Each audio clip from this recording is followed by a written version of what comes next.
शिबू सोरेन का बेटा है हेमंत सोरेन, जेल जाना तो उन लोगों के खून में है।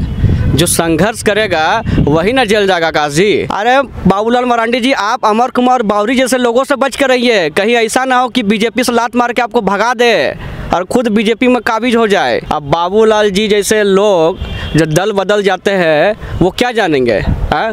अगर वो दल नहीं बदलते तो वो भी जेल जाते, लेकिन वो लोग तो अपना जान बचाने के लिए दल बदल हो जाते हैं। झारखंड के अंदर अभी दो ऐसे मुद्दे हैं जो ट्रेंडिंग में है, चाहे वो सोशल मीडिया का प्लेटफॉर्म हो या चाहे जनता के बीच की बातचीत हो।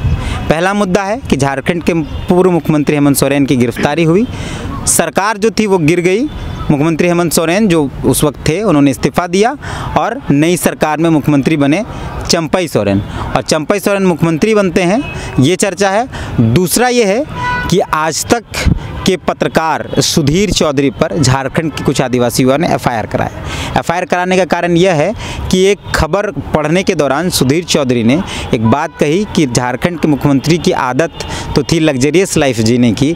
चित्रा, अब आप हमें बताइए कि हेमंत सोरेन बाहर आए या नहीं आए, और अब आज की रात उनकी कहां बीतेगी। उन्हें तो बहुत शानदार लाइफस्टाइल की आदत है, वो प्राइवेट प्लेन्स में चलते हैं, बड़ी बड़ी गाड़ियों में चलते हैं। आज उनके लिए एक तरीके से वैसा ही होगा जैसे वो 20, 30, 40 साल पहले वापस अपने किसी आदिवासी के तौर पर किसी जंगल में चले जाएं। आज की रात काफ़ी मुश्किल होने वाली है। अब सुधीर चौधरी पर यह आरोप है जो रांची के युवाओं ने लगाया है कि सुधीर चौधरी ने आदिवासियों का अपमान किया है, उनकी भावनाओं को ठेस पहुंचा। और एसटीसी थाने में एक एफआईआर दर्ज कराया गया रांची के युवाओं द्वारा, आदिवासी युवाओं द्वारा। हमारे साथ अनिल उरांव हैं, जिस एफआईआर का हम जिक्र कर रहे हैं उसमें अनिल भी मौजूद थे। हम समझते हैं कि एक पत्रकार पर एफआईआर कराने का आखिर ये जो तरीका है ये कितना बेहतर है, आखिर क्यों कराना पड़ा। और राज्य सरकार में जो कुछ अभी झारखंड में हुआ, सरकार का गिरना, मुख्यमंत्री का जेल जाना, नए मुख्यमंत्री का बनना और उनके तमाम जो लोग नए नए आए हैं, पुराने आए, उस पर उनका क्या विचार है। पहले तो स्वागत है, जोहार जी। आपको भी जोहार, और आपके चैनल के माध्यम से आपके सभी दर्शकों को झारखंडी जोहार। पहला ये कि एक पत्रकार ने एक रिपोर्ट की और रिपोर्ट के दौरान ये बात कह दी सुधीर चौधरी ने, तो उस पर एफआईआर आप लोग करा दे रहे हैं। नहीं जी, बिल्कुल। अगर वो झारखंड में रहते तो उसका सेंधरा हो जाता। जो झारखंड का जो परंपरा है शिकार करने का, जो इसको सेंधरा, जिस शब्द का उन्होंने प्रयोग किया, उन्होंने कहा, आकाश जी अगर आप बोलिएगा तो वीडियो भी हम दिखा देंगे। उन्होंने वीडियो में कहा कि हेमंत सोरेन जी जब मुख्यमंत्री थे तब वो लग्जरी जीवन में रहते थे, बड़ा बंगला, मुख्यमंत्री का स्पेशल कार, जब देश विदेश में दौरा करते थे तो स्पेशल जेट प्लान रहता था प्राइवेट, और उसका रहन सहन वीआईपी। तो उनको सोचना चाहिए कि देश में जितने भी राज्य है, अगर कोई मुख्यमंत्री बनता है तो उनका एक प्रोटोकॉल होता है, उनको प्रोटोकॉल के हिसाब से उसको बंगला दिया जाता है, गाड़ी दिया जाता है, बाहर जाते हैं तो प्राइवेट जेट प्लान से जाते हैं। और वो इसलिए उन्होंने ऐसा कहा क्योंकि वो आदिवासी समुदाय से थे। अगर यही बात बोलते, बिहार का पूर्व मुख्यमंत्री जो अभी उनका देहांत हो गया, जगन्नाथ मिश्रा जी, जब वो मुख्यमंत्री थे तो चारा घोटाला में जेल गए थे। तो क्या वो सुधीर चौधरी अपने मीडिया के माध्यम से उन्होंने ये बात कहा कि जगन्नाथ मिश्रा जी हाई प्रोफाइल जीवन जीते थे, अब वो जेल जा रहे हैं तो क्या करेंगे, उनका रहन सहन कैसा रहेगा? हाँ, क्या वो कई लोग जो उस कैटेगरी में रहते हैं वो क्या जंगल झाड़ में चले जाते थे कोई पंडित पुजारी बनकर, तो वो ऐसा टिप्पणी उन्होंने उस पर तो नहीं किया था जगन्नाथ मिश्रा के ऊपर। और ये हमारे जो मुख्यमंत्री थे हेमंत सोरेन, वो आदिवासी इसलिए क्या है, अगर किसी कारण देश में जो राष्ट्रपति अभी हमारे महामहिम है द्रौपदी मुर्मू, अगर कल किन्हीं कारण उनका ऊपर कोई केस हो जाता है अगर फ्यूचर में, तो वो पद से जब हटेंगे तो इनका मतलब, उनका कहने का मतलब वो भी है कि द्रौपदी मुर्मू जी को भी जंगल चले जाना चाहिए 30-40 वर्षों जैसे आदिवासी लोग जीवन यापन करते थे। तो ये सरासर गलत है, बहुत निंदनीय है, और आदिवासी समाज बहुत आहत है। और झारखंड में और पूरे देश में सबसे पहले एफआईआर हम लोगों ने आदिवासी समाज ने किया, क्योंकि आदिवासी का मान सम्मान को ठेस पहुंचा है। तो सुधीर चौधरी ने माफ़ी भी मांग ली। हम अपने दर्शकों को जानकारी दे दें कि आज सुधीर चौधरी ने अपने सोशल मीडिया हैंडल से माफ़ी भी मांग ली, बाकायदा एक पूरा सा पत्र लिखा है, पत्र आप स्क्रीन पर देख सकते हैं। और उस पत्र में उन्होंने लिखा है कि हम आहत नहीं पहुंचा रहे थे, लेकिन अगर किसी तरह हुआ तो बिना शर्त माफ़ी मांगते हैं। सुधीर चौधरी ने कह दिया। वो तो आपके चैनल के माध्यम से और कई मीडिया चैनल आए थे जब हम लोग ने ST थाना में जब आवेदन दे रहे थे फायर करने के लिए, तो वो उस समय भी हम स्पष्ट किया था माफ़ी तो उनको मांगना होगा, लेकिन माफ़ी नहीं मिलेगी। ये आदिवासी समाज के ऊपर निर्भर रहेगा कि माफ़ करेंगे या नहीं करेंगे।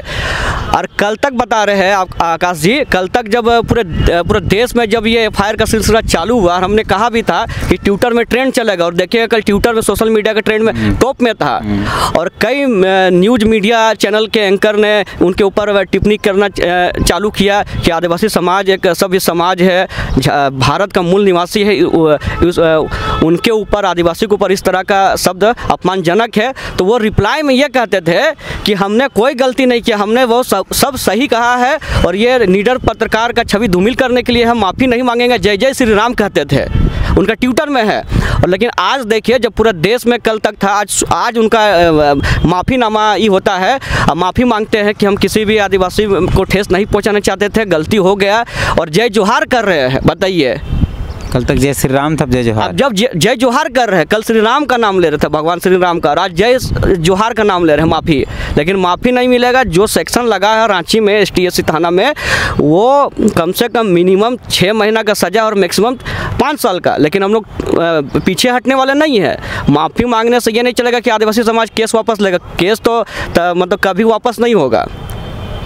तो सुधीर चौधरी पर ऐसे भी बहुत गंभीर आरोप लगते हैं। तिहाड़ जाने का उनका इतिहास भी है, एक मुस्लिम वर्ग के खिलाफ खबरें चलाने का आरोप है, सरकार को किसी भी तरीके से उनकी गलतियों पर डिफेंड करने का आरोप है। सुधीर चौधरी पर आरोप लगा ही है, और सुधीर चौधरी की रिपोर्ट्स आप देखेंगे तो आपको उनके रिपोर्ट्स में कई बार नफरत नज़र आएगा, और ये भी दिख रहा था क्योंकि इस देश के अंदर कई अपर क्लास मुख्यमंत्री भी जेल गए हैं, मंत्री भी जेल गए हैं, अधिकारी भी जेल गए हैं, लेकिन उनके खिलाफ सुधीर चौधरी ने ये नहीं कहा कि वहाँ जाएंगे तो फलना काम करेंगे। पूजा सिंघल जेल गई हैं, कई बड़े बड़े नाम हैं जो जेल गए हैं। तो ये इनको लगता है कि आदिवासी समाज के छवि को धूमिल करने या उनके पूर्वजों की भावनाओं को ठेस पहुँचाया गया, इसलिए ये FIR हुआ है।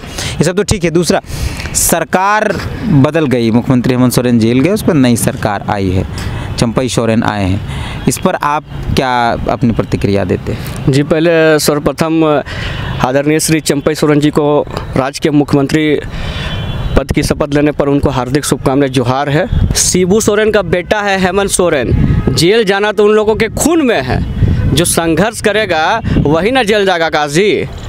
अब बाबूलाल जी जैसे लोग जो दल बदल जाते हैं वो क्या जानेंगे, अगर वो दल नहीं बदलते तो वो भी जेल जाते हैं, लेकिन वो लोग तो अपना जान बचाने के लिए दल बदल हो जाते हैं। मैंने बात पर बाबूलाल जी को कह ले आते हैं। अरे बात जब भी आपसे बात करो, देखिए बाबूलाल जी, जब राजनीति का बात होगा तब तक बाबूलाल जी का नाम होगा। यही बाबूलाल जी पूर्व में भी हमने कहा था, अमर कुमार बावरी जैसे लोगों को बोलते थे, उसके ऊपर आरोप लगाते थे कि कई करोड़ रुपया लेके विधायकों को तोड़ मरोड़ के बीजेपी में शामिल हो गया। और आज देखिए वही बाबूलाल मरांडी, आज प्रेस का माध्यम से हमने देखा बाबूलाल मरांडी और अमर कुमार बावरी एक जगह बैठे हुए हैं, और वो माननीय मुख्यमंत्री श्री चंपई सोरेन को सलाह दे रहे हैं कि कांग्रेस से बच के रहिए। बताइए, अरे बाबूलाल मरांडी जी, आप अमर कुमार बावरी जैसे लोगों से बच के रहिए, कहीं ऐसा ना हो कि बीजेपी से लात मार के आपको भगा दे और खुद बीजेपी में काबिज हो जाए। अच्छा, पहले तो ये कहा जाता था जब मुख्यमंत्री हेमंत सोरेन थे तो ये कहा जाता था कि युवाओं की सरकार है, युवा मुख्यमंत्री है, उम्मीद युवाओं को रखनी चाहिए, ये बात है। लेकिन अब तो जो मुख्यमंत्री का चेहरा है वो युवा नहीं है। आप युवा हैं तो क्या लगता है कि वो कनेक्शन जो आप लोग युवा मुख्यमंत्री से बना पा रहे थे वो बना लेते? जी बिल्कुल, आपने सही कहा। युवा जब हेमंत सोरेन जब मुख्यमंत्री थे तो युवाओं की बात करते थे, वो खुद एक युवा के तौर पर जाने जाते थे। लेकिन आपको बता देना चाहते हैं कि चंपई सोरेन जी भी ठीक है, वरिष्ठ है, लेकिन वो भी एक युवा के दौर से गुजर चुके हैं, और उन्होंने भली भांति कहा जो हेमंत सोरेन जी का जो सपना था युवाओं को रोजगार की ओर बढ़ाना है, और कई ज्वलंत मुद्दे थे जो झारखंड की, वो सबको पूरा करने का वो लोग ने ठाना है। कल आप मीडिया के माध्यम से हमने भी सुना कि जितने भी अधूरे काम हैं वो सबको पूरा करेंगे। और जी बिल्कुल निश्चित तौर से चंपई सोरेन जी युवाओं की बात को समझते हैं, सोचते हैं, और जितने भी नियुक्तियाँ पेंडिंग पड़ी है वो सारे नियुक्तियों को जल्द से जल्द भरेंगे और युवाओं में एक विश्वास का अलग जलाएंगे।